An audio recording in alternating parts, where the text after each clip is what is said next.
This is Ruth Sukup from the Feel Better Live Free podcast. And I decided to work with Adam because I just really appreciated his ability to look at big picture strategy and not just offer up tactics. As a strategy person, I love people who can really dig deep into the why you're doing something and make it work for what your objectives are. And Adam has just been awesome to work with. He's so smart.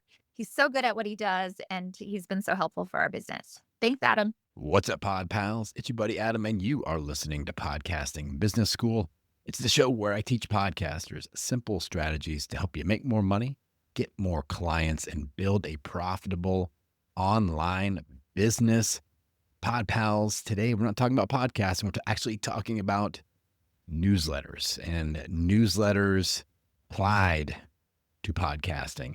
I'm going to teach you about how my newsletter has become the most important part of my online business, something I thought I would never say, being a full-time podcaster. All right. So this is a topic that I know you're already thinking, I don't need this. I'm already doing a newsletter. You're probably doing it wrong. You need to listen to this episode. This may be the most important episode of Podcasting Business School that you ever listen to, especially if you are trying to solve the problem of how do I convert more podcast listeners into paying clients. If you are not making meaningful income with your podcast content, this could be the key that unlocks that whole thing. It certainly has been for me as far as taking it to a whole different level. And as we go through this today, I'm going to give you a little teaser here. Stick around to the end. I've got a special buy one, get one deal on my high value newsletter for podcasters coaching program. If you enjoy the content today, that may be something you want to check out. And there's a sweet bonus going on this week. Okay. So like I said, the problem is podcast listener to client conversion. We aren't converting enough listeners into paying clients. How do we ramp up that success rate? And for me, the newsletter has been a huge part of the solution. And we got to go, okay, like, why is this? Why am I seeing more people buy from my newsletter than my podcast? And to me, like, once I really thought about this, and let me repeat that just to be really, really clear. What I just said was, when you look at people that buy directly from my podcast and you look at people that directly buy from my newsletter, more people are buying directly from my newsletter. Now, this does not mean they're discovering me from my newsletter. So we'll talk about kind of the order of events in the funnel, how that works here in a second. But most definitely, more people are booking discovery calls and more people are hitting that purchase button directly from reading a newsletter than from listening to an episode like you are right now. And so I thought about this and I was like, why in the world is this happening? And the answer to me is very, very simple. And once I say it, you're like, oh yeah, that makes sense. So right now, you're listening to this podcast episode. You're probably doing something else. You're probably driving your car, walking, cooking a meal, doing a workout. I highly doubt that you're just sitting in a dark room listening to me. Like, I need to have total focus when I listen to Adam's show. Honestly, that would be kind of weird. Like, you should be doing something else. You should be productive, but you're doing something else that is not conducive to you pulling over the car and going, I got to buy this thing real quick. All right.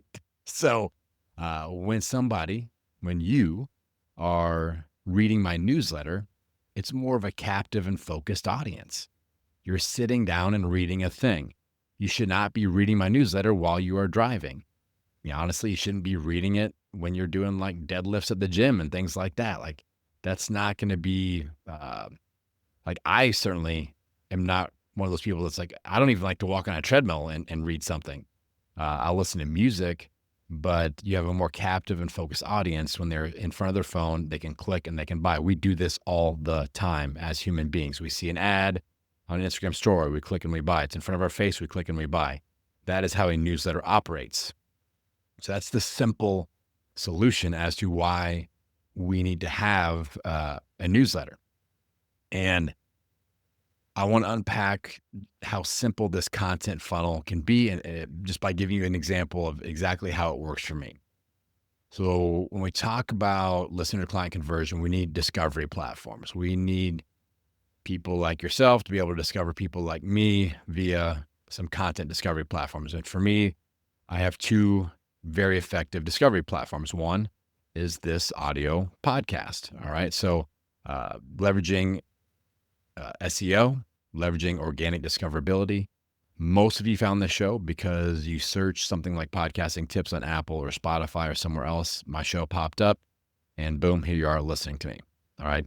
That is a discovery platform. Also, people are finding me on the Threads app every single day. I know I've gone back and forth I haven't really gone back and forth on Threads. I had one blip on the radar where they kicked me off the platform because they thought I was a robot because I was like, I'm a machine. I'm not a robot. I'm a content machine, Threads. So we're not going to dive back into that. There was like a 6-day period where I got deplatformed because they thought I was a robot. But now I'm back. But every other experience with Threads has been really great. And I have new podcast listeners finding me every single day. Every single time I post a Threads post, I get new followers. And that is not an overstatement. That is not a lie. That is the truth. I post on Threads, I get new followers every single time. All right. So that is a great discovery platform. As I'm promoting my newsletter on Threads, I'm promoting my newsletter on this audio podcast. All right. So that's kind of the second step in the content funnel is that obviously we're creating content with expert positioning and all that stuff that I teach you how to do, but we mix in some CTAs to get to the newsletter. Hey, here's a reason why you should be subscribing to my Podcasting Business School newsletter. And that'll be in the intro, the outro, or on the Threads app. I'll promote my newsletter the day before and say, hey, if you want to get this information, you need to be on my email list. And here's how you do that. So there's a definite and very specific and simple call to action with that content discovery platform. Then the last part of the funnel, people get on my newsletter. They read the newsletter. They experience that expert positioning. They see opportunities to book discovery calls. Discovery calls lead to business. I also sell directly from that newsletter. Hey, go buy this thing. And people go and buy the thing. It's amazing. So that's the simple funnel. Discovery platform, calls to action to get on the email list, to get on my newsletter. And then people book discovery calls and buy things from my newsletter. Simple. I just want to throw a couple of financial success, bullet points at you. Because I know some of you are like, what are we talking about here? Like, what kind of results are you actually seeing? So for me, my one single email that I've ever sent made me over $23,000. All right. I've had several come close to that, several 10K plus emails. And I'm not talking about an email funnel. I'm talking about a newsletter. I don't do email funnels. I don't have any multiple email anything. All right. I am a minimalist when it comes to all of these business strategies. And I quit using funnels. I have 0 funnels running. So this was one single email, hit the publish button, generated 23K. I'm regularly sending emails that make over $1,000 every single time I send an email. All right. Now I do have my list built up over 4,000 people, and that has definitely helped. But I was really making money once I got close to that 800, 1,000, 1,200 people on the list, right? Making meaningful income. When I made that 23,000, that was with just over 2,000 people on my list. All right. So keep that in mind. So we're seeing real meaningful income being generated here. And that's awesome. Other benefits of a newsletter. I'm really firing you up on the newsletter topic today. Hopefully you're starting to build some momentum here. Other benefits of a newsletter. Number one, it's another opportunity for developing expert positioning. We do that with our show. We got solo episodes. We have coaching episodes. You are writing the newsletter. You're delivering content that positions you as an expert. So that's another opportunity with a weekly newsletter send. Number two, this is probably the overall best benefit, is that you are building your email list, which is a platform that you own. When I got deplatformed on Threads for 6 days, I was really glad that I had 4,000 people on my email list because, all right, I'm like, I can still communicate. I still have my audio podcast. I still have my email list. I can still communicate and teach and create expert positioning and educate you all. So that is a platform that you own. You can't get kicked off of your own email list. All right. Third thing is it's another touch point between you and your audience. I'm a big fan, just like weekly podcast episodes, weekly newsletters. All right. It's another touch point where you can communicate with your audience. And it was kind of weird. Last year at Podfest 2025, I had to miss Podfest 2026 because I've got parenting obligations. My son is doing high school basketball. And shout out to anybody who parents a kid that does high school basketball. It's insane. There's a million games, a million practices. The times change all the time. And it's like weird stuff happens. Like, oh, your son was supposed to wear a pink tuxedo to school today. And since he didn't, he can't play. Anyway, I digress. It's frustrating. Being a parent of a football player is so much easier than being a parent of a basketball player. My son plays both sports, I can tell you. Anyway, so so I won't be at Podfest 2026, but in Podfest 2025, one of my giant aha moments, I'm networking with you all and talking, and that's what I do when I'm at live events. I had more people come up to me and say, "Hey, I read your newsletter." That was the first word out of their mouth, not "I listen to your podcast." That was the first time that had ever happened. All right. And looking at the numbers, more people per week read my newsletter than listen to this show. A podcast about podcasting, more people read my newsletter each week than listen to this show. All right. Something to think about. All right. 2 big newsletter mistakes that I want to make sure if I've got you all like, all right, I'm going to do this. Or maybe you already are doing this. Here's where this is going to come in handy. I know some of you are already doing a newsletter. Like, check, got it. I am sending a newsletter, but I bet you're making at least one of these mistakes. I almost guarantee it. So 2 giant newsletter mistakes that you must avoid and correct if you're making these mistakes currently. Mistake number 1, your newsletter cannot be a promo email for your latest podcast episode. If you're like, yeah, I release an episode and a newsletter automatically goes out to my RSS feed. That is a promo email. That is not a newsletter. And I would stop doing those promo emails. I talked to one of my clients last week, and I talked her out of this. She's like, I normally, an episode goes live and they get a promo email that happens twice a week. It's connected to the RSS feed and it's a promotion for the episode. And it was scary for her to get away from that. But the reason we don't want to do that is we are training people to not open our emails. Because yes, some people open that email like, oh yeah, I need to listen to the episode. But that percentage of people is so much smaller than the person that goes, oh, I don't need to open these emails because I already have listened to the episode or already planned to listen to the episode. All right. So it cannot be a promotional email for your latest podcast episode. Now, I teach my clients that use my newsletter strategy to promote their latest episode, but it's just like a small part of the newsletter. It is a part of that newsletter, not the entire reason for sending the email. That's the big difference. All right, that's mistake number 1. Mistake number 2 is that your newsletter should not be on the same topic as your podcast episode that same week. So, okay, cool. It's not just a promo email. A lot of you will just take like your episode notes and create a newsletter out of that. I don't want you to do that. Again, that is training your audience to say, oh, I only need to do one or the other. I don't need both. I only need to listen to the show or read the newsletter because it's the same thing. I don't need both. And what is the problem with that? Let's go back to the very first thing I said about, the purpose of this whole episode. More people buy from my newsletter than from my podcast audio only episodes. More people buy from my newsletter directly than my audio podcast. That's why this is important. I don't want you guys to be like, oh, I already listened to the show. I know the newsletter is the same thing as the show. Don't need to open that email. All right. You guys have heard me talk about this time and time again. My newsletter topic that comes out on Thursday is always different than what I talk about here. So when this episode goes live, 2 days later, you better be on that newsletter list because you're only getting 50% of my good stuff, my best content, if you only listen to the show. Because I will teach you something totally different on Thursday in the newsletter. I will mention, hey, there's like a little 2-line blurb that will promote this podcast episode. If you missed it this week, I did this episode about my newsletter. Here are 3 reasons why to listen to it. Here's the link. That's it. But I will have the entire rest of the content is teaching you something totally different than this. All right. So if you're really serious about learning from me as a content creation mentor here, you need to be on both.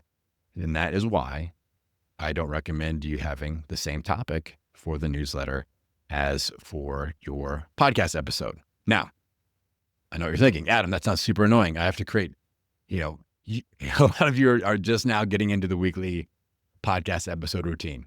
Talked you into it. You're like, I used to do once a month or real sporadic episodes or every other week. And I finally have committed to one podcast episode per week. Thanks, Adam. And now you want me to do a brand new newsletter every week also. You jerk.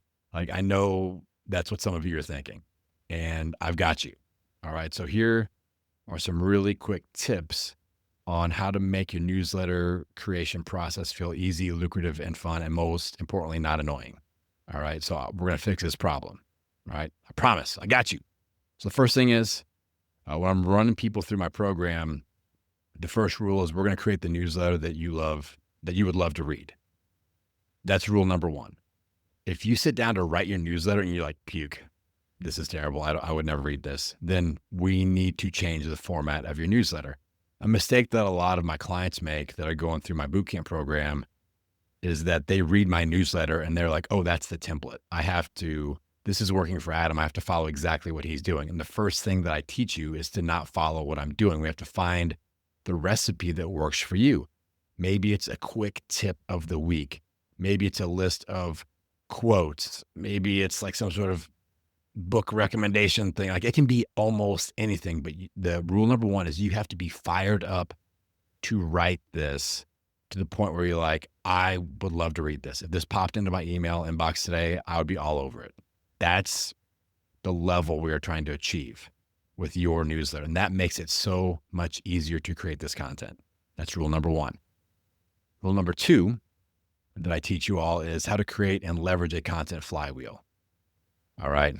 And I've mentioned this a few times before, but this is something that really, I see those light bulbs go off when I teach this, especially with a live audience or when I'm doing like a webinar or something like that. So here is my content flywheel. Let's use this episode as an example. So this episode is going to go live on January 20th, 2026. And so this is the podcast episode. All right. And it goes live January 20th.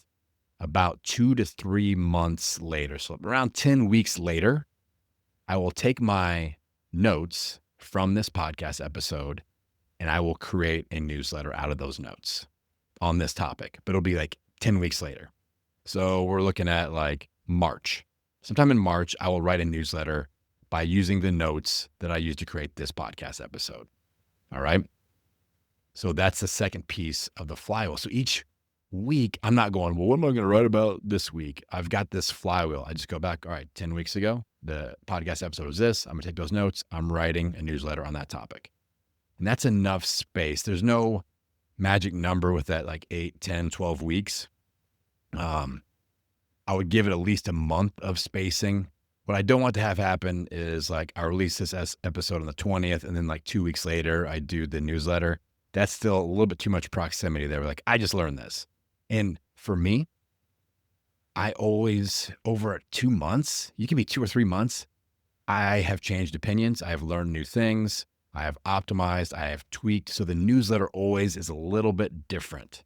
Maybe I take some of this stuff out. Maybe I add some things. Maybe I change some of these strategies. Maybe I have a new result that has happened that I can use it as an example. And I write a lot different than I speak. When I do this audio podcast, it's like idea factory, energy boost, just throwing ideas against the wall and kind of just putting them out there. My written content is much more like bullet point, organized, step by step by step. All right. So I write different than I talk, most definitely. So that's the second piece in the flywheel. First piece, podcast episode. About 10 weeks later, we create a newsletter from the notes of this podcast episode. And then when I write that newsletter, I look to break up that text content and create posts for social media. I'll usually get 5, 8, 10, 15 social media posts for my preferred platform, which happens to be a text-based platform of Threads. So I've got at least 5 Threads posts for every single newsletter. A lot of times it's just quotes. Sometimes I take a big block of text, I turn it into a threads post or a super thread or something like that. But I have all this social media uh, content that blossoms out of that written newsletter. And even if you're doing, I have clients that their main platform is Instagram. And I'm like, this still works because you need copy for that Instagram reel. You need copy for that carousel post. Your newsletter is like you break that up and you have a juicy piece of copy and you do an IG reel and slap a hook on that reel and you already have the copy written. So this still works for video-based content on social media. All right. So I've made my case. I've stated my case. And now that promo that I mentioned at the beginning, I've got a buy one, get one program promo. I've never done this before. I may never do it again. I don't know. Let's see if this is effective or not. I've got a program. This is one of my new Course Plus coaching programs. It's a 4-week program where you get 4 weeks of pop-in coaching with me through my office hours program options with my coaching. And you're going to get my high value newsletters for podcasters course included. But I'm also going to throw in my threads strategies for podcasters course so you can kind of complete this entire content flywheel. These are two of my most popular courses. It's you're getting both for the price of one. It's going to be $297 total. And to get the buy one, get one free with the threads bonus, you are going to need to purchase by this Sunday, the 25th. This Sunday will be the last day. The link is in the episode notes. But this high value newsletters for podcasters course is great because it teaches you like how to create an effective opt-in page, what exactly to put in there. I walk you through it step by step. Then we talk about like your welcome email, even how to create a mini offer off the back edge of your welcome page. And I make money every single day with people opting into my newsletter. And I use that to fund some paid ads. So I've got all these strategies, everything I've discussed here today, how to create the newsletter that you love, and then how to turn it into social media content and create a content flywheel. And I'm going to teach you all about that with the Thread Strategies course as well. So powerful combination if you're wanting to level up with your newsletter and the Threads platform. This is a great opportunity. Love to have you take advantage of that and get 4 weeks of coaching with me so we can work together, get some time to help you implement, and I can hold your hand and make sure that you're implementing correctly. All right, Pod Pals, that is it. All the important links are in the episode notes for today. And I'm going to send you off into the world wishing you health, happiness, and many downloads. I will see you on the next episode.